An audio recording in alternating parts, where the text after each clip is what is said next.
Europeans are now preparing to strike at the Kremlin's shadow fleet, and they plan for this not to be the action of just a few individual countries, because otherwise Moscow would simply take advantage of the entire European Union while others hesitate.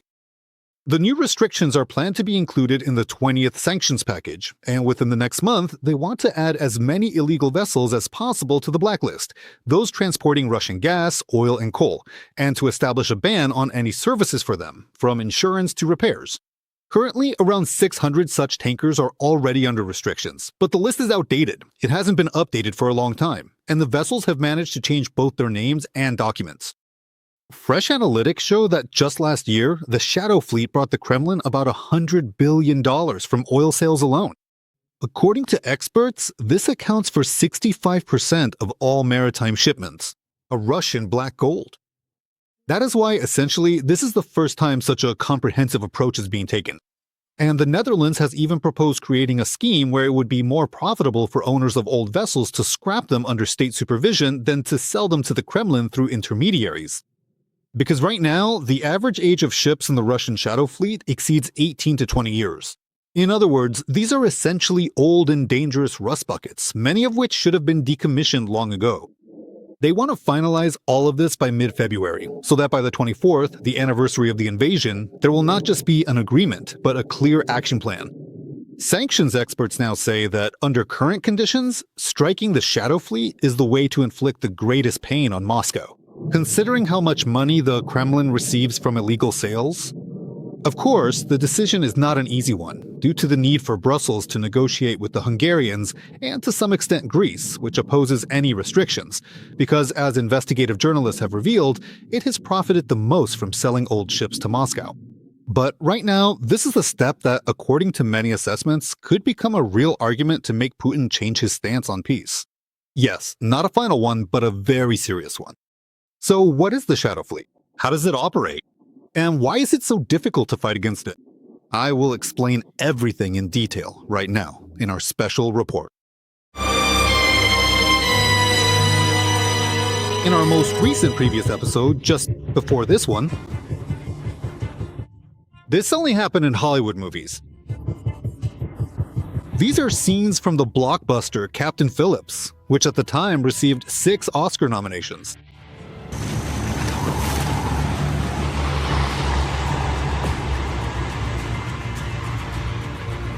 In the middle of the ocean, a command center for the operation is set up on a US Navy warship. The goal is to take control of a huge cargo ship, whose captain is played by Tom Hanks. Who?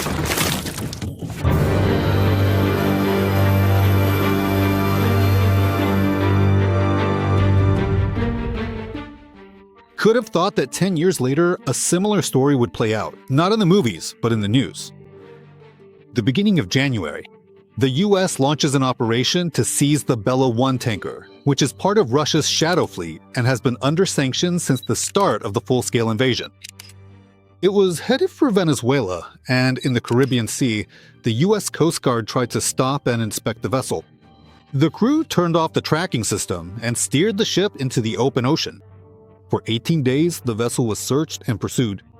During this time, the tanker changed its name and flag and urgently switched from Guyanese to Russian. The fact that they simply painted a huge Russian flag on the side of their ship while trying to escape says a lot.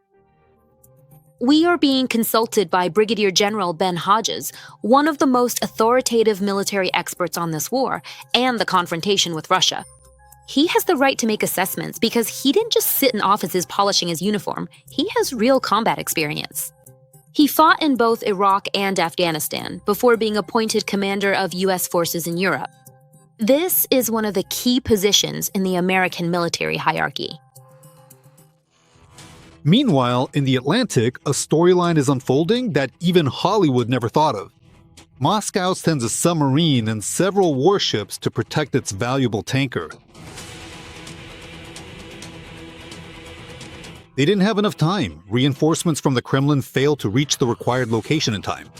And 190 miles south of Iceland, the Americans carry out the capture. But if the Russians had made it in time, this story would have had a completely different ending.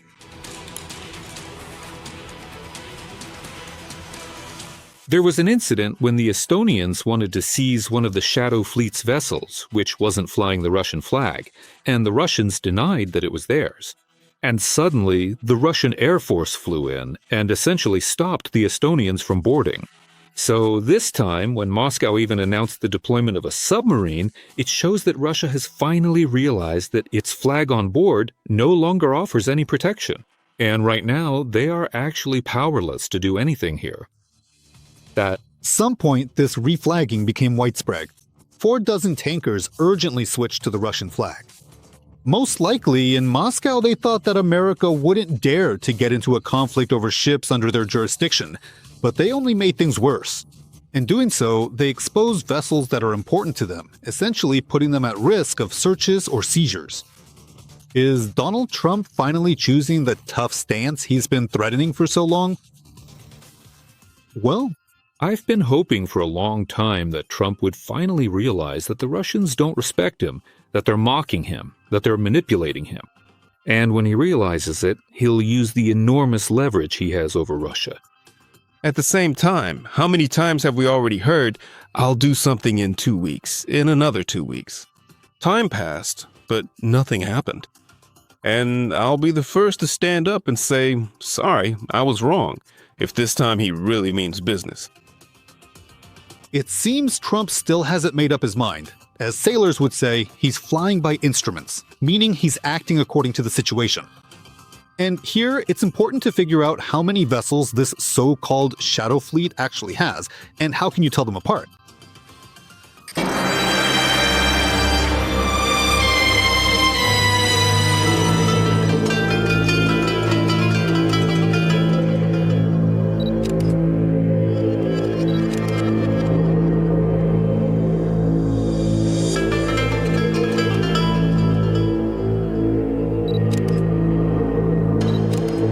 This man with a camera in his hands can often be seen on the shores of Istanbul or aboard a boat passing through these local waters.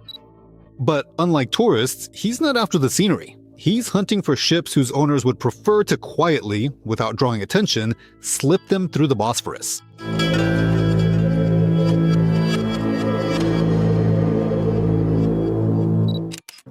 Here, our protagonist has captured a vessel that's transporting grain stolen from the occupied Ukrainian territories for sale. Here, in his lens, is a ship carrying coal mined in the occupied Donbas, being transported for sale to Algeria.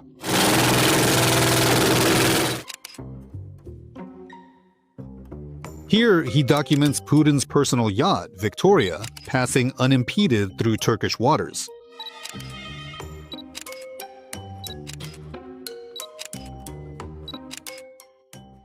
Sometimes the ships pass so close that you can see them with the naked eye. They changed the name so many times that it was literally painted overnight. In some Russian ships, it's almost a comedy at this point. They didn't even use good quality paint. The paint runs and you can see the previous name underneath it. In the press, he's been nicknamed the cameraman, Yorick Ishik, a geopolitical analyst and ship spotter from Istanbul, meaning an expert whose sharp eye misses no vessel passing through the Bosphorus and Dardanelles. Of course, it's not just luck that allows him to catch them. Behind this lies an enormous amount of analytical work, analyzing data from radars and satellite images. He is the founder of the reputable consulting firm Bosphorus Observer, which analyzes the activities of Russia's shadow fleet and how Moscow tries to circumvent oil sanctions. So my interviewee is the perfect choice to explain, using concrete examples, what exactly the shadow fleet is. There are Different names. Shadow fleet, illegal fleet, but the essence is the same. These are vessels that are essentially engaged in smuggling. They transport oil and oil products, diesel, aviation fuel from countries under sanctions, from Iran, Venezuela, and of course from Russia. When Moscow first needed shadow shipments, at least some rules were still being followed. They used to register those vessels in the registries of distant countries, fly their flags, but over time, they even stopped bothering to create the appearance of legality. Now the situation is paradoxical. These are no longer just countries without rules. All the documents are forged. Here you see a vessel from the shadow fleet. So you don't even have to guess. It is definitely sailing under a fake flag. That is, there's a certain name written on the hull, some flag on the stern, but before entering the next port, right out in the open sea, they swap the flag for another one, rewrite the name, and that's it. No trace left. Even if this motor ship was on the black sanctions lists, they just did a quick rebranding and kept on sailing. I remember when we in the maritime industry first started compiling lists of these vessels. I had a list of just 15 ships. Imagine, only 15 in total. And now there are more than 1,500, maybe even 2,000 such vessels. I'm asking the expert to teach us how, out of thousands of cargo ships moving from port to port, we can immediately identify them. This is part of Putin's shadow fleet. It turns out that quite often, such a cargo ship doesn't even try to hide. Once, I noticed the name on the hull was written at a 45-degree angle. They painted it crookedly. You immediately realize this is not a normal vessel. Some ships even sail without a flag at all. Or the name is written with spelling mistakes. Or they still have large inflatable bumpers on them, which are used for ship-to-ship oil transfers in open sea. This is one of the ways to avoid problems. Such a cargo ship passes through ports empty because even if they conduct a search, there is no contraband black gold on board.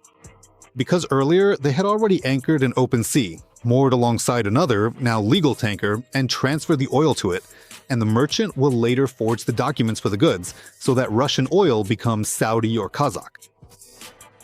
This simply means that in the Black Sea, when cargo ships go off the radar, they are engaged in ship-to-ship transfers. What? Does it mean to hide in the shadows? Every vessel that goes on a voyage is equipped with an AIS system. The cargo ship transmits its coordinates, name, type, and technical data around the clock. And at some point, do the captains of the Shadow Fleet turn off this tracker? The simplest way is just to manually turn off the tracking equipment completely. Lately, the Russians have learned how to fake the signal. And so, for example, a vessel actually enters occupied Crimea to pick up cargo, after which it could be tracked. But in the computer systems, it remains all this time in, say, Singapore. They use military technologies to distort the data. So you see the vessel in the maritime computer systems. Or do you just think you see it? Because the location is fake, the position is forged, and the vessel itself is actually somewhere completely different. You have to search for it using satellites, which is both difficult and expensive. That's why even the Americans spent 2 weeks chasing the first tanker, Bella, before they managed to seize it. So far, they've already stopped 7 such vessels by force. So is this the end of the Shadow Fleet?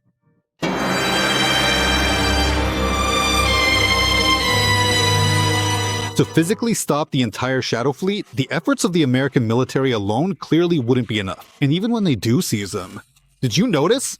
Exclusively tankers that, as part of those same dirty schemes, were working not directly for Moscow, but for Maduro's regime in Venezuela. But a precedent has been set, and now for their own war group, now directly. Both Europeans and the British are involved with tankers servicing the Kremlin's grey contracts. Where is our next top expert from? We are pretty good at tracking down such vessels, even if they've turned off their tracking systems. And our resources are no worse than the Americans. Admiral Alan West is a man who once commanded the Royal Navy of Britain. He was the first Sea Lord, the highest military position in His Majesty's Navy. His expertise doesn't come from office discussions. He has spent his entire life in the Navy. He rose to the position of Chief of Naval Staff and the highest military commander of the entire country's Navy. And after retiring, he spent 3 years at the British Home Office, responsible for security and counterterrorism. So he knows about the Russian threat firsthand. Vant. Here's what the British are proposing now. To deploy His Majesty's Navy SEALs to forcibly seize tankers right at sea. They propose to carry out the operation in the English Channel, the North Atlantic, and the Danish Straits, places where these tankers are forced to pass through narrow areas. And the seized oil would be sold at auction, with the proceeds going to Ukraine. In other words, a triple blow. Russia loses both the ships, the cargo, and the revenue. Admiral West admits that London has enough resources for this. We have a system called MST, the Maritime Counterterrorism Service. It is always on standby. It has helicopters and a special marine unit. There is also a special boat unit with unique skills for boarding merchant vessels. They can board so quickly that the crew doesn't even have time to realize what's happening. What? Interestingly, the legal framework for this has already existed for about 7 years. There's a law on sanctions that allows the detention of vessels that set sail without a flag or under a false one. And as we've already established, that's exactly what the Shadow Fleet consists of. They just didn't dare to be the first. But since Trump, perhaps without fully realizing it himself, opened Pandora's box, it now seems that London is also ready to act as tough as possible. This Does not mean that such a step will stop the war, but it will have a huge impact on Russia's ability to wage it. This was already clear 2 to 3 years ago, and unfortunately, nothing was done about it. political decisions stalled because these shady schemes brought billions in profits for businesses, and not only them. It seems that behind those who buy up Russian oil at huge discounts, there are also powerful people of this world. The Admiral gives just one example. For instance, I found a ship owned by someone in Mumbai, a small fish. He had just one small coastal cargo ship.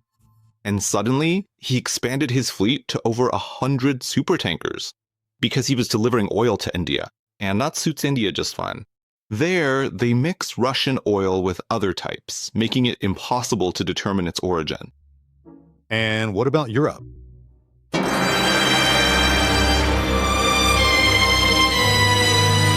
And in the EU, it seems they didn't fully grasp the scale of the activities Russia was carrying out right under their noses.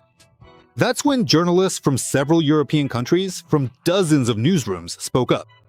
We were interested in how Russia acquired these tankers in the first place, who the previous owners were, and who sold them. And the biggest surprise for me was that many of these vessels had Western owners. Berta Schogaus is a star German journalist who has proven that press publications can influence major politics. Together with her colleagues, Berta prepared a high-profile international investigation, Shadow Fleet Secret, about how Russia's Shadow Fleet operates. And she uncovered concrete evidence of how Western ship owners sold old tankers to Moscow and turned a blind eye to Russia's export of oil, circumventing sanctions. The journalists accomplished what EU officials were unable to do. They found 230 such shadow vessels and uncovered a Russian oil scam worth nearly $6.5 billion.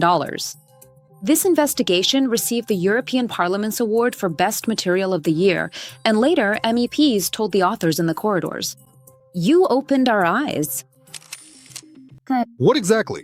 Well, for example, it was established that Greece sold the most vessels to Moscow's Shadow Fleet, 127 tankers worth more than $3.5 billion.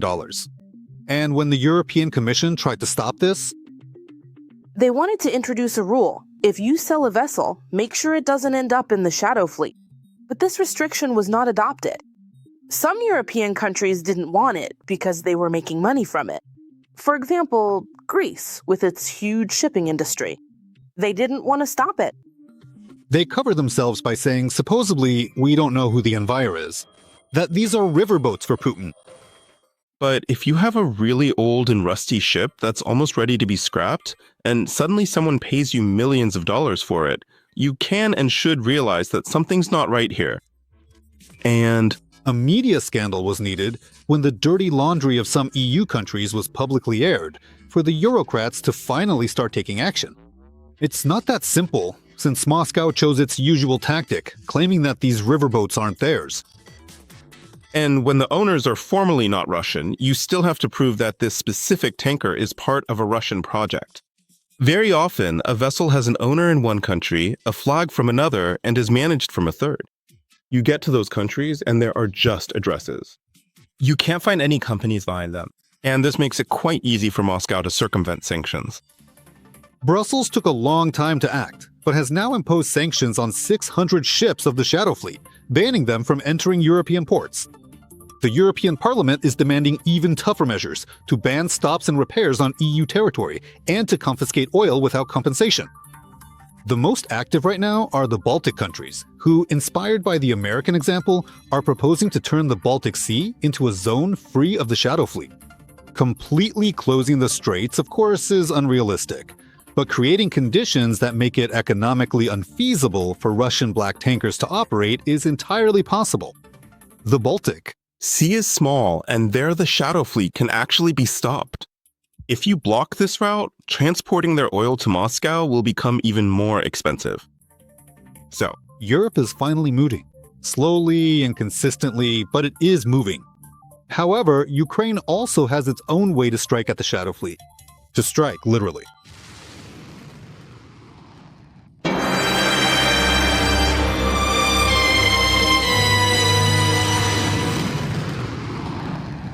I'm talking about drone strikes on the Shadow Fleet's tankers, which Ukraine is already carrying out. This hasn't been discussed publicly until now, but our Istanbul-based expert who tracks every strike and knows the details about each vessel says that every single tanker that has already been attacked is by no means a random ship. the vessels that Ukraine selects for its strikes in the Black Sea are chosen very carefully and very deliberately. These are the darkest of the dark fleet. And, Ukraine could have struck tankers that were already loaded. That would have made for a spectacular image in the news. But they always attack empty vessels. This prevents an environmental disaster in the Black Sea. Moscow has already started to cry out about the supposed illegality of what is happening. They say, where are the principles of international law who allowed attacks on or detentions of civilian vessels?